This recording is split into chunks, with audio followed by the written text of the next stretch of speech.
الحمدللہ رب العالمین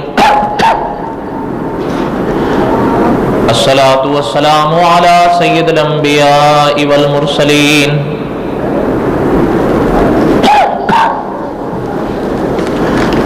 اما بعد اعوذ باللہ من الشیطان الرجیم بسم اللہ الرحمن الرحیم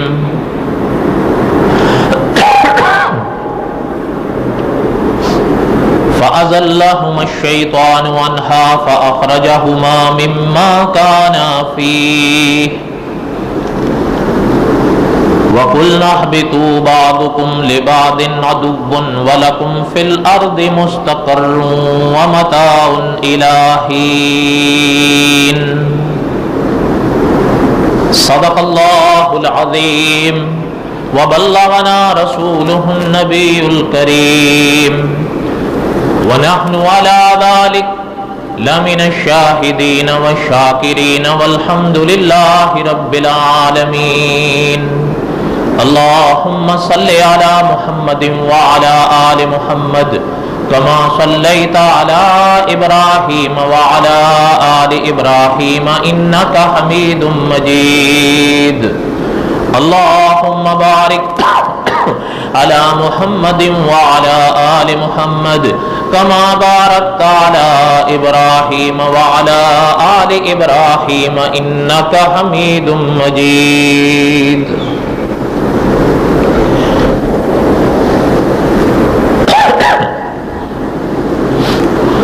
قصص الانبیاء حضرت آدم علیہ السلام کے واقعات آپ اور ہم پڑھ رہے تھے. گزشتہ جمعہ چونکہ 8ویں مہینے کی 14 تاریخ تھی، اس لیے کچھ علماء حقہ پر مختصر سی باتیں کی.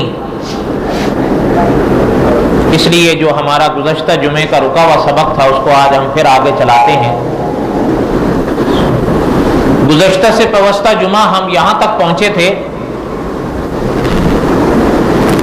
وَلَا تَقْرَبَا هَذِهِ الشَّجَرَةَ فَتَكُونَا مِنَ الظَّالِمِينَ. اس درخت کے حوالے سے اور اس واقعات کے موقع پر بیان کرتے ہوئے کئی چیزیں آپ نے ہم نے پڑھی. بس ایک چھنی چھنائی بات آپ کے سامنے اس موقع پر رکھ دی تھی.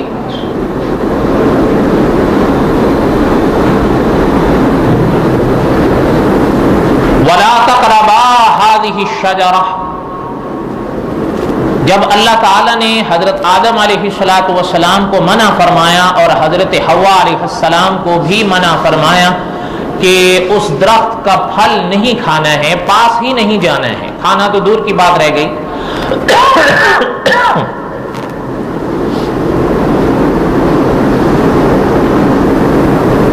پھر ہوا یوں کہ ابلیس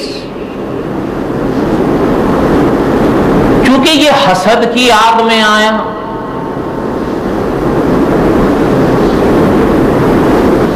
آپ نے شاید پڑھا ہو یا کہیں سنا ہو، علماء نے ان مواقع پر بڑی عجیب باتیں لکھی ہیں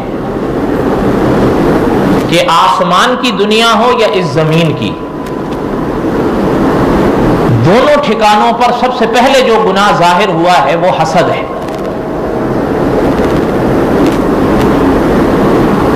آسمان پر بھی سب سے پہلا گناہ جو ظاہر ہوا وہ حسد تھا. پھر اس ہی گناہ کا آگے جتنا بھی ثمرہ سامنے ہوا یہ اس کا نتیجہ تھا.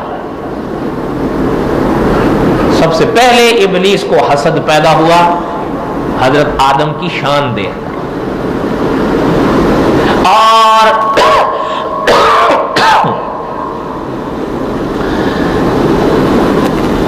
زمین پر آپ نے بھی علماء سے سنا ہوگا یا خود پڑھا ہوگا کہ حضرت آدم کے 2 بیٹے تھے. انشاءاللہ ان کی تاریخ ہم تفصیل سے آگے پڑھیں گے. جن کا نام قابیل اور حابیل ملتا ہے، اور بڑا مشہور نام ہے یہ دونوں، ہمارے اکثر لوگ ان سے واقف ہیں۔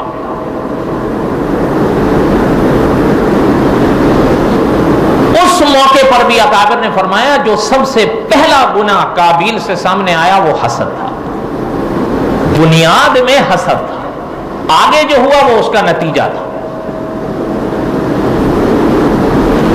آسمان کی دنیا میں ابلیس کو حسد پیدا ہوا حضرت آدم کی شان دیکھ کر، حضرت آدم کا مقام دیکھ کر۔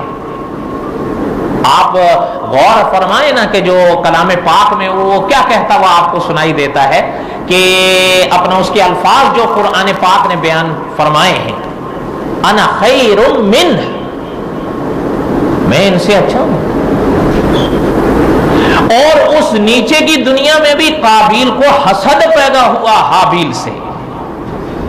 یہ عجیب بات ہے، میرے سنگ پیدا ہونے والی لڑکی ہر لحاظ سے میرے قابل ہے، میں خود ان کو نہ اپناؤں، ان کے حوالے کر دوں۔ حضرت آدم نے بڑا سمجھایا کہ بیٹا یہ اللہ تعالیٰ کا حکم ہے۔ کہنے لگا جی کمال کرتے ہیں، شادی میں نے کرنی ہے، اس میں اللہ کا کیا معاملہ ہے؟ انا للہ و انا الیہ راجعون۔ بہرحال خیر کہنے کا مقصد یہ تھا، یہ تو انشاءاللہ ہم آگے پڑھیں گے۔ عام طور پر ان مواقع پر علماء مفسرین نے لکھا ہے کہ دونوں ٹھکانوں پر سب سے پہلے جو گناہ ظاہر ہوا وہ حسد ہے۔ اس لیے آپ کے ہمارے ہاں محاورے ہوتے ہیں، پنجاب کے اپنے محاورے ہیں، ہند کے اپنے محاورے ہیں، فارس کے اپنے محاورے ہیں، عرب کے اپنے محاورے ہیں، بڑے عجیب و غریب۔ عرب کا ایک محاورہ ہے الحسود لا یسود، کہ حاسد کو کچھ حاصل نہیں ہوتا، وہ خود ہی جلتا رہتا ہے، الحسود لا یسود۔ اور یہ سچی بات ہے، جلن ہوتی ہے۔ اور یہ بھی آپ ذرا اس بات کو سمجھیے گا کہ حسد کہتے کس کو ہے؟ حسد یہ ہے کہ میں جلوں، مجھے نہیں ملا اس کو مل گیا، اس کو کیوں مل گیا، اب اس سے چھنے، جل رہا ہے، بھڑک رہا ہے۔ اچھا اس کی بھی آگے تفصیل ہے کہ ایک تو یہ ہے کہ میں جل گیا یہاں تک کہ مجھے نہیں ملا، اس کو کیوں ملا۔ دوسری یہ ہے کہ ملنے پر مجھے تو نہیں ملا لیکن میں چاہتا ہوں کہ اس سے بھی چھن جائے، یہ بھی ایک درجہ ہے۔ لیکن خیر میرا کہنے کا مقصد یہ تھا کہ انسان جل جائے دوسرے کی نعمتوں کو دیکھ کر، دوسرے کی خوشیوں کو دیکھ کر۔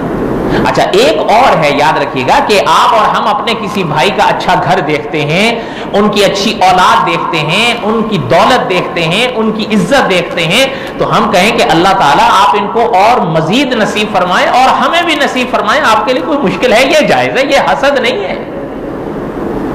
حسد تو یہ ہے کہ میں جل رہا ہوں، بھول رہا ہوں، لیکن جائز یہ ہے کہ دوسرے کی عزت نعمت دولت دیکھ کر، گھر اچھے گاڑیاں دیکھ کر خوش ہو رہا ہوں اور کہہ رہا ہوں کہ اللہ تعالیٰ ان کو مزید نصیب فرمائے اور اللہ مجھے بھی نصیب فرما کہ تیرے لیے کوئی مشکل ہے، یہ جائز۔ بات سمجھ آئی؟ بھائی یہ خلاصہ ہے موٹا سا۔ خیر کہنے کا مقصد یہ تھا کہ اکابر نے فرمایا کہ ان دونوں ٹھکانوں پر سب سے پہلے جو گناہ ظاہر ہوا وہ حسد تھا۔ وہاں پر ابلیس سے ہوا اور یہاں پر قابیل سے۔ قابیل کی کہانی ہم آگے پڑھیں گے انشاءاللہ جب پہنچیں گے وہاں پر، ابھی تو لمبا سفر ہے۔ ہوا یوں کہ ابلیس اس تاڑ میں تھا کہ مجھے کوئی موقع ملے۔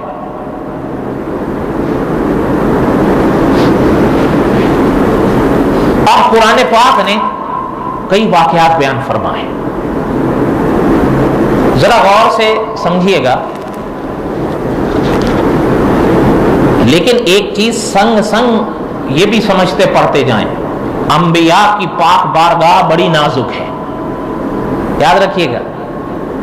کل ہی میرے پاس یہاں ایک دوست آئے تھے، مجھ سے پوچھ رہے تھے کہ یہ انبیاء کو برزخ کی زندگی میں زندہ ماننا یہ عقیدہ کیسا ہے، یا انبیاء کو مردہ مانے یہ عقیدہ کیسا ہے۔ میں نے اس کو بھی کوئی چیزیں سمجھائیں، بہرحال ان تفصیلات کا تو یہ موقع نہیں ہے، لیکن اتنا میں نے ان سے بھی کہا کہ نبوت کی پاک بارگاہ کے لیے زبان استعمال کرتے وقت ذرا سنبھل لیا کرو. میں نے غلط کہا ہے؟ بڑی نازک بارگاہ ہے. اور ایک چیز اور سنیں، اگر دل لگتی ہو آپ کے ہاں، ہمارے ہاں، مسلمان کے ہاں، ایمان، اسلام اور بڑی محبت کی نگاہ سے دیکھے جانے والی چیز اور ایمان کا ایک حصہ چیز حدیث ہے نا. یاد رکھیے گا، لغت کے لحاظ سے میں ابھی بات کر رہا ہوں، اصطلاح کے لحاظ سے نہیں کہ حدیث کا معنی کیا ہے. لغت کے لحاظ سے بات کو سمجھیے گا کہ استاد العلماء علامہ خالد محمود صاحب لکھتے ہیں کہ لغت کے لحاظ سے حدیث کس کو کہتے ہیں. یاد رکھیے گا، حضرت نے لکھا کہ حدیث لغت کے لحاظ سے کہتے ہی ان باتوں کو ہیں جو اپنے اندر یاد آوری کی شان رکھتی ہوں، جو یاد رہتی ہوں، جو یاد رکھنے والی شان رکھتی ہوں، ان کو حدیث کہتے ہیں. پھر آگے حضرت لکھتے ہیں کہ انبیاء علیہ السلام کی باتیں یہ شان رکھتی ہیں کہ انبیاء کی باتوں کو یاد رکھا جائے. اسی لیے قرآن و حدیث انبیاء کی باتوں کو حدیث کہتی ہے. بات سمجھ آئی یا نہیں سمجھ آئی؟ بڑی علمی بات ہے اگر آپ سمجھ سکیں تو. انبیاء علیہ السلام کی تو شان یہ ہے، آپ اور ہم بات کریں تو باتیں کہلائیں لغت کے لحاظ سے بھی، اصطلاح کے لحاظ سے بھی، لیکن انبیاء کی شان یہ ہے کہ انبیاء کوئی بھی بات کریں تو اصطلاح تو اپنی جگہ رہی، لغت کے لحاظ سے بھی وہ حدیث کہلاتی ہیں.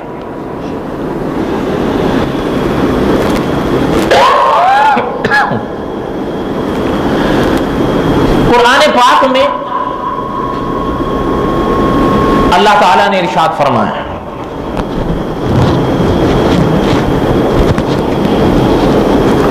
فَأَزَلَّهُمَا الشَّيْطَانُ. اب یہ مسئلہ سمجھیے، بعض اکابر نے اس پاک جملے کا معنی لکھا کہ شیطان نے پھر ان دونوں کو ہلا دیا، اور بعض اکابر نے اسی معنی کی ترجمانی لکھی ہے فَأَزَلَّهُمَا الشَّيْطَانُ، کہ پھر حضرت آدم اور حضرت حوا سے لغزش ہوئی اور شیطان نے کرا دیا. کرائی کیسے؟ بات ذرا سمجھیے. اب یہاں تو قرآن پاک نے فرمایا نا کہ فَأَزَلَّهُمَا الشَّيْطَانُ، اور قرآن پاک دوسرے مقام پر کہتا ہے فَوَسْوَسَ، اسی نے یعنی شیطان نے ہی ان دونوں پر وسوسہ ڈالا. اب اس پر بڑی ابحاث ہے کہ وہ وسوسہ ڈالا کیسے، لیکن مفتی اعظم ہند و پاک محمد شفیع صاحب رحمۃ اللہ علیہ لکھتے ہیں کہ ان ابحاث میں پڑھنا ہی وقت کو ضیاع کرنا ہے. بس اللہ تعالیٰ نے فرمایا وسوسہ ڈالا ہے، بات ختم ہو. کیونکہ بعض حضرات اس تفصیلات میں گئے ہیں کہ اپنا چونکہ شیطان کو وہاں سے نکال دیا گیا اور حضرت آدم اور حضرت حوا تو جنت میں رہیں، تو اس نے ان سے وسوسہ کیسا ان پر ڈالا، یہ تو تھا نہیں وہاں پر. اب بعض یوں فرماتے ہیں کہ یہ اصل میں جنت میں تو داخل ہو نہیں سکتا تھا، جنت کے باہر ہی کھڑا ہو جاتا تھا اور وہاں سے اشارے کرتا تھا اور کنائے کرتا تھا. اور بعض یوں فرماتے ہیں کہ اپنا یعنی وہ داخل تو ہوا جنت میں، لیکن دو صورتیں اختیار کی. پرانی کتابیں پڑھیں، ان پرانی کتابوں میں اہل کتاب کے حوالے سے یہ چیز ملتی ہے کہ سانپ کے منہ میں بیٹھ کر اس کے اندر داخل ہوا اور پھر ان سے گفتگو کی. بعض علماء یوں فرماتے ہیں کہ شیطان جو ہے وہ سانپ کے منہ میں تو بیٹھ کر نہیں گیا، لیکن اپنی ظاہری صورت کو اس نے سانپ جیسا بنا دیا. اچھا خیر، اس میں کوئی تعجب کی بات نہیں ہے، یہ تو ہم نے ابتدا میں بھی پڑھا تھا کہ یہ جن ہے. کیا ہے؟ جن ہے. اور یہ آپ کے اور ہم بھی مانتے ہیں، اور علماء نے بھی لکھا ہے کہ جنات کو اللہ تعالیٰ نے کچھ ایسی طاقتیں دی ہیں اپنی حکمت سے، قدرت سے، جو ابن آدم کو نہیں بخشی ہیں. آپ اور ہم چاہیں تو اپنی صورتیں بدل لیں جب چاہیں. نہیں، لیکن ان کے اندر اللہ تعالیٰ نے یہ چیز رکھی ہے کہ وہ چاہیں تو اپنی ظاہری صورت کو بدل دے. یہ الگ بات ہے کہ بڑی علمی ابحاث ہیں کہ آیا اس کی کوئی حد بھی ہے یا وہ جتنی چاہے صورتیں بنا لیں. تو بعض علماء اس طرف گئے ہیں کہ آبادی کے علاقوں میں 5 ایسی صورتیں ہیں کہ وہ اختیار کر سکتے ہیں. ان 5 میں سے کوئی ایک بھی صورت اختیار کر لیں تو وہ اپنا سکتے ہیں. 6 کا اختیار اللہ تعالیٰ نے ان کو نہیں دیا. بعض نے یہ تحقیق پیش کی. بہرحال میرے خیال میں ان تفصیلات کا تو یہ موقع نہیں ہے. اور ہمارے اپنا قاری عبدالحی عابد صاحب رحمۃ اللہ علیہ فرمایا کرتے تھے، اور اس بات کو سبق کے طور پر اپنے گرہ سے باندھ لو، جنات کے بارے میں باتیں نہیں کیا کرو. یہ یاد رکھنا، وہ اگر کبھی چھڑ گئے نا تو آپ کو چھیڑ دیں گے. آپ اور ہم ان کے بارے میں باتیں کریں ان کو غصہ آ جاتا ہے، اور اگر ان کو میں سے کسی کا سر پھر گیا تو آپ کو ہمیں پھرا ڈالے گا وہ. اس لیے حضرت باقاعدگی سے فرمایا کرتے تھے. ہمارے اصل میں ایک دوست تھے، ان کو بڑا شوق ہوتا تھا ان کے بارے میں کہ یہ کیا کھاتے ہیں، یہ کیسے سوتے ہیں، ان کی نسل کیسے چلتی ہے، یہ کیسے چلے تھے، یہ کیا کرتے ہیں، اب ان کا حکم کیا ہے، اور قیامت کے بعد یہ کہاں جائیں گے. تو ہم اس مجلس میں موجود تھے جب اس نے حضرت سے یہ سوالات کیے، تو ان میں سے کئی کے جوابات حضرت نے دیے، لیکن ساتھ میں پھر حضرت نے یہ نصیحت فرمائی کہ ان کے بارے میں خود کرید مت کیا کرو، ان کو غصہ آ جاتا ہے. اگر کبھی ان میں سے کسی کا غصہ بڑھ گیا نا تو تمہیں بڑھا ڈالے گا وہ. اس لیے آپ بھی یہ چیز ذہن میں رکھیں. اس لیے میرے کہنے کا مقصد یہ تھا کہ اکابر نے یہ تفصیلات 12 کتابوں میں لکھی ہیں، لیکن ایک موٹی سی بات ذہن میں رکھ لیں جو علماء دیوبند نے لکھا ہے کہ یہ کوئی ضروری نہیں ہے کہ وہ سامنے ہی آ کر وسوسہ ڈالے، وہ دور سے بھی وسوسہ ڈال سکتا ہے. اور جہاں یہ تفصیلات کتابوں میں ملتی ہیں وہاں یہ بھی ملتی ہیں کہ اس نے دور سے ہی وسوسہ ڈالا. وسوسہ ڈالا کیا؟ یہ ایک موٹی سی بات مان لو، بس وسوسہ ڈالا، بات ختم ہو گئی. اب وسوسہ یہ تھا، ڈالا کیا؟ قرآن پاک میں سورت اعراف میں اللہ تعالیٰ نے تفصیلات بیان فرمائی ہیں. حضرت حوا سے کہا اس نے، حضرت آدم سے کہا اس نے کہ آپ لوگوں کو پتا ہے اللہ تعالیٰ نے یہ جو وَلَا تَقْرَبَا هَٰذِهِ الشَّجَرَةَ فَتَكُونَا مِنَ الظَّالِمِينَ یہ جو حکم فرمایا ہے آپ لوگوں کو کیوں منع کیا اس درخت کے پاس جانے سے؟ اس نے کہا ایک بات تو یہ ہے کہ یہ درخت جو ہے نا جس سے منع کیا گیا ہے یہ خلد کا درخت ہے، ہمیشگی کا درخت ہے. اس کو کھا لو گے پھر ہمیشہ رہو، فرشتے بن جاؤ گے، اسی جنت میں رہو گے آرام سے سکون سے جیسے رہ رہے. بات سمجھ آ رہی ہے نہیں آ رہی؟ وہ سن رہے ہیں، لیکن ایک بات ساتھ ساتھ میں پڑھتے اور سنتے چلی جائیے. مفسر قرآن مولانا سواتی رحمۃ اللہ علیہ نے بڑی عجیب بات فرمائی ہے. حضرت فرماتے تھے یاد رکھنا یہ گفتگو وہ ان سے کر رہا تھا، لیکن حضرت آدم اور حضرت حوا ایسے تھے جیسے معصوم بچے ہوتے ہیں. ان کو کیا تھا کہ یہ کیا ہے، وہ سن رہے. اگلی بات سنیں.